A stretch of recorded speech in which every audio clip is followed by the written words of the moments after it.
நீ யாராக இருந்தாலும் பெரியவங்களுக்கு மரியாதை கொடுக்கணும்னு யாரும் சொல்லி கொடுக்கலையா? நான் உன்னோட பெரியவன். இங்கே பாருங்கள் சார், நீங்கள் நினைக்கிற ஆள் நான் கிடையாது. அமீர் அலி, அப்பா பேர் ரஷீத், அம்மா பேர் வைஷா. உனக்கு ஒரு தம்பி தங்க அசார், ஷபானா. உங்கள் அப்பா 6 மாதத்துக்கு முன்னாடி தான் இறந்துட்டார். நீ school cricket team captain, street fighter. இப்போ நீ செஞ்சிட்ருக்க வேலையை கூட லஞ்சம் கொடுத்தான் வாங்கினேன். வேறு என்ன சொல்லணும்? உன் முதுகில் உள்ள மச்சம், உன் ஷூ சைஸ் 9.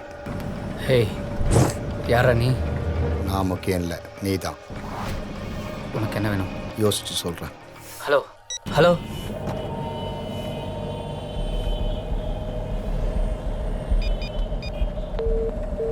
ஹலோ, இன்கமிங் மட்டும்தான், அவுட் கோயிங் இல்லை.